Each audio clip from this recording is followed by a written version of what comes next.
ಈಗ ಯಾರಿವತ್ತು ಸದನದಲ್ಲಿ ಪ್ರಶ್ನೆ ಮಾಡಿದ್ರೋ ಅಂತ 14 ಜನರನ್ನ ಹೊರಗಡೆ ಕಳಿಸಲಾಯಿತು.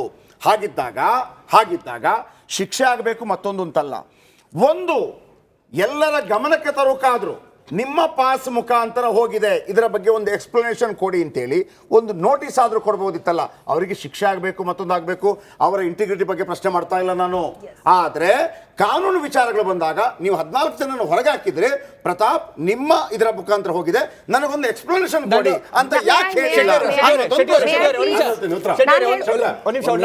ನ್ಯೂಸ್ ಕೊಡ್ತೀನಿ ಸರ್, ನೀವು ಕೇಳಿಸ್ಕೊಳ್ಳಿ ಸರ್, ಒಂದು ನಿಮಿಷ ಕೇಳಿಸ್ಕೊಳ್ಳಿ, ಆರಾಮಾಗಿ ಕೇಳಿಸ್ಕೊಳ್ಳಿ. ಇವ್ರು ಶೆಟ್ಟಿ ಅವ್ರು ಕೇಳಿದ್ರಲ್ಲ, ಇವಾಗ ತಾನೇ ಒಂದು ಅಪ್ಡೇಟ್ ಬಂತು ಶೆಟ್ಟಿ ಅವರೇ. ನಿನ್ನೆ ಆಗಿದ್ದ ಸೀಕ್ವೆನ್ಸ್ ಆಫ್ ಇವೆಂಟ್ಸು ಎರಡು ಪಾಯಿಂಟು.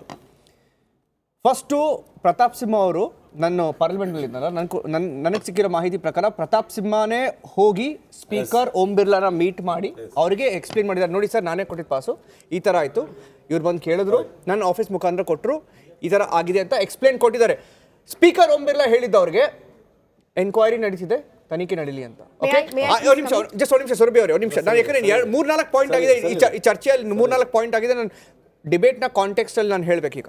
ಎರಡನೇ ಪಾಯಿಂಟು, ನನ್ನ ಹತ್ರ ಇರೋ ಮಾಹಿತಿ ಪ್ರಕಾರ ಹೋಮ್ ಮಿನಿಸ್ಟರ್ ಅಮಿತ್ ಶಾ ನಿನ್ನೆ ಸಾಯಂಕಾಲ 4ರಿಂದ 6 ಮಧ್ಯದಲ್ಲಿ ಕಾಲ್ ಮಾಡಿ ಪ್ರತಾಪ್ ಸಿಂಹಗೆ ಡೀಟೇಲ್ಸ್ ತಗೊಂಡಿದ್ದಾರೆ. ಯಾರು ಇವರು, ನೀನಾ ಕೊಟ್ಟಿದ್ದ ಪಾಸು, ಯಾಕೆ ಕೊಟ್ಟೆ ಪಾಸು, ಫುಲ್ ಡೀಟೇಲ್ಸ್ ತಗೊಂಡಿದ್ದಾರೆ. ಮೂರನೇದು, ಎನ್ಕ್ವೈರಿ ಟೀಮ್ ಇತ್ತಲ್ಲಿ, CRPF DG ಇದ್ರು, ಇಂಟೆಲಿಜೆನ್ಸ್ ಬ್ಯೂರೋ ಇಂದ ಆಫೀಸರ್ಸ್ ಬಂದಿದ್ರು, ಅಲ್ಲಿಗೆ ಟಾಪ್ ಆಫೀಸರ್ಸ್ ಪಾರ್ಲಿಮೆಂಟ್ ಅಲ್ಲೇ ಇದ್ರು. ನನ್ನ ಹತ್ರ ಇರೋ ಮಾಹಿತಿ ಪ್ರಕಾರ ಇನಿಷಿಯಲ್ ಕಾನ್ವರ್ಸೇಷನ್ ಆಗಿದೆ ಪ್ರತಾಪ್ ಸಿಂಹ ಜೊತೆ. ಇನ್ನೊಂದು ಪಾಯಿಂಟ್, ಇವಾಗ ತಾನೇ ಶೆಟ್ಟಿ ಅವರೇ ಮುನೀರ್ ಅವ್ರು ಹೇಳಿದ್ರು, ಒಂದು ಟೆರರ್ ಬಗ್ಗೆ ಹೇಳಿದ್ರು. ನಾನು ಏನಕ್ಕೆ ಇದು ಮಾಡ್ತೀನಿ ಅಂದ್ರೆ, ಇವಾಗ ಇವ್ರೊಂದು ಪಾಯಿಂಟ್ ಹೇಳಿದ್ರು, ಟೆರರ್ ಇನ್ಕ್ರೀಸ್ ಆಗಿದೆ 175% ಏನೋ ಒಂದು ನಂಬರ್ ಕೊಟ್ಟರು. ಒಂದು ನಿಮಿಷ ನಾನು ಸರ್ SITP ರಿಪೋರ್ಟ್ ಮಾಡಿದ್ದು, ನೀವು ಟೈಮ್ ಒಂದೊಂದು ಬಿಚ್ಚ ಹೇಳ್ತೀನಿ ಅದನ್ನ. ಯಾವ ಸ್ಟೇಟ್ ಅಲ್ಲಿ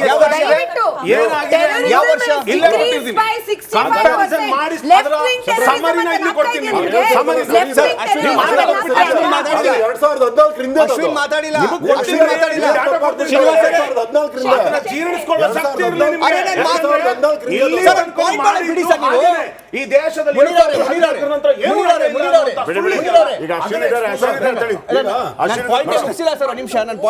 ಬಿಡಿ ಸರ್, ಒಂದು ನಿಮಿಷ ಕೊಟ್ಬಿಟ್ಟು ನಾನು ಪಾಯಿಂಟ್ ಹೇಳ್ಬಿಡ್ತೀನಿ. ಪಾಪ ಅಶ್ವಿನ್ ಅವ್ರು ಮಾತಾಡಿ, ನಾನು ಏನ್ ಹೇಳ್ತಾ ಇದ್ದೇನೆ, ಫಸ್ಟ್ ಆಫ್ ಆಲ್ ನೀವು ಇಲ್ಲ ಒಂದು ನಿಮಿಷ, ಟೆರರಿಸ್ಟ್ ನೀವು ರೇಟ್ ನೋಡಿದ್ರೆ SITPದು ನೀವು 2014 2023 ನೋಡಿದ್ರೆ ಟೆರರಿಸಂ ರೇಟ್ ಡಿಕ್ರೀಸ್ ಆಗಿದೆ. Point number 1. Point number 2, 2014-2023 explosion in India, 513 deaths, 2016 injuries ನಡೆದಿದ್ದಾವೆ. ಒಂದು ನಿಮಿಷ ಕೇಳಿಸ್ಕೊಬಿಡಿ ಅಲ್ಲ, ನಾನು ಇಲ್ಲ, ನೀವು ಎಲ್ಲರೂ ಎಗರ್ಬಿಟ್ರೆ ಒಂದು ನಿಮಿಷ ರೀ. ಒಂದು ಪಾಯಿಂಟ್. ಎರಡನೇ ಪಾಯಿಂಟು, ಸೆಕ್ಯೂರಿಟಿ ಲ್ಯಾಬ್ಸ್ ಬಗ್ಗೆ ನೀವು ಹೇಳಿದ್ರಿ ಸರ್. ಸೆಕ್ಯೂರಿಟಿ ಲ್ಯಾಬ್ಸ್ ಆಗಿದೆ ಪಾರ್ಲಿಮೆಂಟಲ್ಲಿ, ನಾನು ಅಲ್ಲಿ ಕವರ್ ಮಾಡಿದ್ದೀನಿ. 5 ಲೇಯರ್ ಸೆಕ್ಯೂರಿಟಿ ಇದೆ, 5 ಲೇಯರ್. ನೀವು ಹೇಳಕ್ಕಾಗಲ್ಲ ಇವತ್ತು ಸೆಕ್ಯೂರಿಟಿ ಲ್ಯಾಬ್ಸ್ ಆಗಿಲ್ಲ ಅಂತ. ಸೆಕ್ಯೂರಿಟಿ ಲ್ಯಾಬ್ಸ್ ಆಗಿದೆ, ಓಕೆ.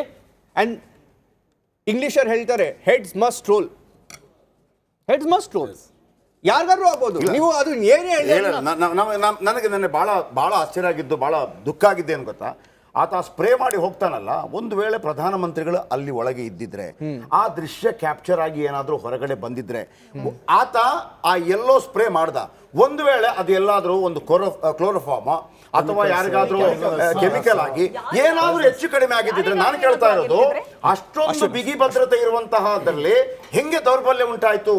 ಯಾವ ರೀತಿ? 5 ಇದೆ ಸರ್. ಮೊದಲಿಗೆ ದೆಹಲಿ ಪೊಲೀಸರು ಚೆಕ್ ಮಾಡ್ತಾರೆ, ಅದಾದ ನಂತರ ಮೆಟಲ್ ಡಿಟೆಕ್ಟರ್ ಇದೆ, ಅದಾದ ನಂತರ ಇನ್ನೊಂದು ಪೊಲೀಸರು ಚೆಕ್ ಮಾಡ್ತಾರೆ, ಅದಾದ ನಂತರ ಅಲ್ಲೊಂದು ಏನು ಕಚೇರಿ ಇದೆ, ಅಲ್ಲಿ ನಿಮ್ಮ ಫೋಟೋ ತಗೋತಾರೆ. ಫೋಟೋ ತಗೊಂಡ ನಂತರ ಅದು ಸ್ಕ್ರೀನಿಂಗ್ ಆಗುತ್ತೆ. ಯಾವುದಾದ್ರೂ ಉಗ್ರನ ಫೋಟೋ ಜೊತೆ ಸಂಪರ್ಕ ಅಂದರೆ ಹೋಲಿಕೆ ಇದೆಯಾ ಅವ್ರು ನೋಡ್ತಾರೆ. ನೋಡ್ಕೊಂಡ ನಂತರ ಮತ್ತೆ ನೀವು ಗ್ಯಾಲರಿಗೆ ಹೋಗಬೇಕು ಅಂತಂದರೆ ಅಲ್ಲಿ 2 ಚೆಕಿಂಗ್ ಮತ್ತಿರುತ್ತೆ. ಇಷ್ಟೆಲ್ಲ ಆದಾಗ ಒಂದು ಶೂ ಒಳಗಡೆ ನಾವೊಂದು ಏರ್ಪೋರ್ಟ್ಗೆ ಹೋದಾಗ ಇಷ್ಟೆಲ್ಲ ಸೆಕ್ಯೂರಿಟಿ ಚೆಕಿಂಗ್ ತೆಗಿಬೇಕಾಗುತ್ತೆ ಈಗ ಏರ್ಪೋರ್ಟ್ ಅಲ್ಲಿ. ಅದನ್ನು ಅಷ್ಟು ದೊಡ್ಡ ಒಂದು ಐಟಮ್, ಅದು ಏನೇ ಆಗಿಲ್ಲ, ಅದು ಪಟಾಕಿ ಟೈಪ್ನ ಐಟಮ್ ಏನೂ ಆಗಿಲ್ಲ, ಅದೃಷ್ಟವಶಾತ್. ಅದಾಗಿದ್ದಿದ್ರೆ ಅದು ಬಹಳ ದೊಡ್ಡ ದೌರ್ಬಲ್ಯ. ಇದನ್ನ ನಾನು ಕೇಳ್ತಾ ಇರೋದು. ಅಶ್ವಿನ್ ತಗೊಳ್ಳಿ.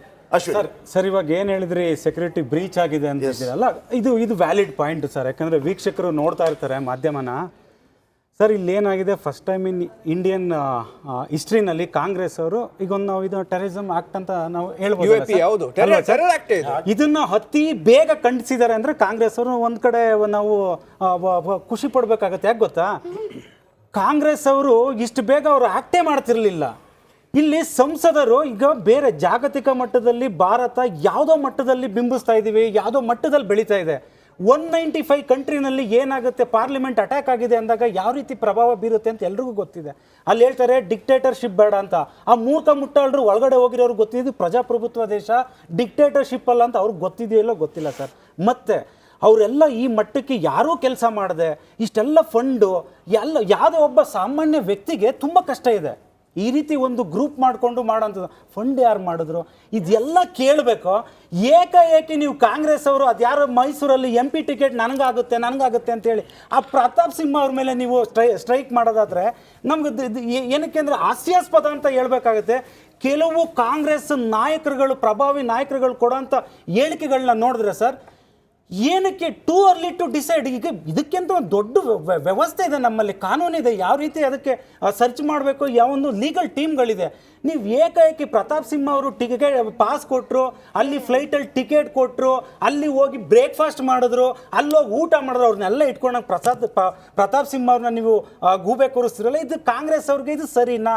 ಏನಕ್ಕೆ ಅಂದ್ರೆ ಇದೇ 2 ತಿಂಗಳಿಂದ ಒಂದು ಗಜಾಂ ಪ್ಯಾಲೆಸ್ಟೈನ್ ವಿಚಾರದಲ್ಲಿ ಯಾವ ರೀತಿ ನೀವು ಅಲ್ಲಿ ತಗೊಂಡಂತ ಡಿಸಿಷನ್ ತಗೊಂಡಿದ್ದೀವಿ ಸರ್, ಅದು ಬೇಡ ಟಾಪಿಕ್ ನ Topic ಬೇಡ ಬೇಡ. ಇದೇ ಹೇಳ್ತಾ ಇರೋದು. ಒಂದ್ ನಿಮಿಷ ನಿಮ್ಮ ಕೇಂದ್ರ ಸರ್ಕಾರ ಅದು ಮನೋರಂಜನೆ ಅಲ್ಲ, ಉದಾಸೀನವಾದವರು ಶಿಕ್ಷೆ ಆಗ್ಬೇಕು. ನೀವು ದಾರಿ ನೀವು ತಪ್ಪಿಸ್ಬೇಡಿ. ಕಾಂಗ್ರೆಸ್ ಅವ್ರು ನೀವು ಹೇಗಿದ್ದೀರಾ BJP ಅಂತಂದ್ರೆ alliance ಆಗಿದ್ದೀರಿ ನಿಮಗೆ- ಸಾಕ. ನೀವು ಈ ತರದ- ಕಾಂಗ್ರೆಸ್ ಅವ್ರಿಗೆ ಒಂದು ನೈತಿಕತೆ ಈ ತರದ ಯಾವ ಬದಲಾವಣೆ basis ನೀವುಗಳು. ಮೇಲೆ ಮಾಡ್ತಿದ್ದೀರಾ ಸರ್? Palestinian ಸರ್, stand ಏನಿದೆ ಹೇಳ್ತಿರೋದು ಕಾಂಗ್ರೆಸ್ದು, ಅದು ಕೇಂದ್ರ ಸರ್ಕಾರದ stand ಆಗಿತ್ತು ಅನ್ನೋದು ನಿಮಗೆ ತಿಳ್ಕೊಳ್ಬೇಕು. ಅಫ್ಜಲ್ಗುರಿಗೆ ಏನಾಯ್ತು ಹಾಗೆ ಮನೋರಂಜನ್ಗೂ ಶಿಕ್ಷೆ ಆಗ್ಲೇಬೇಕು ಅಂತ ತಪ್ಪು ಆಗ್ಬೇಕು. ಮಾಡಿದ್ರೆ ಶಿಕ್ಷೆ ಇಲ್ಲಿ ಆಗ್ಬೇಕು. ಮುಸಲ್ಮಾನ ಹಿಂದೂ ಅಂತ That's it. ಬಂದಿಲ್ಲ. That's it. ಕಾಂಗ್ರೆಸ್ ಅವ್ರ That's it. ಆಗಿದೆ. ದಾರಿ ಮುಸಲ್ಮಾನ, ತಪ್ಪಿಸ್ಬೇಡಿ. ಹಿಂದೂ, ನೀವು ಸುಳ್ಳು ಹೇಳ್ಬೇಡಿ. ಅದು ನೀವು ಯಾರು ಅಲೈನ್ಸ್ ಮಾಡ್ಕೊಂಡಿದ್ದೀರಲ್ಲ ಅವ್ರಿಗೆ ಹೇಳಿ. ಯಾರ ಜೊತೆ ಅಲೈನ್ಸ್ ಮಾಡ್ಕೊಂಡಿದ್ದೀರಲ್ಲ, ಬಣ್ಣ ಬದಲಾಯಿಸ್ಕೊಂಡಿದ್ದೀರಲ್ಲ ಅವ್ರ ಜೊತೆ ಎಷ್ಟು ಬೇಗ ಕಾಂಗ್ರೆಸ್ ಬದಲಾಗುತ್ತೆ. ನಿಮ್ಮ ಸಿದ್ಧಾಂತಗಳೇನು, ನೀವು ಮಾತಾಡ್ತಿರೋದೇನು, ಹೊಸ ಅದನ್ನ ಬದಲಾಯಿಸ್ತಾರೆ.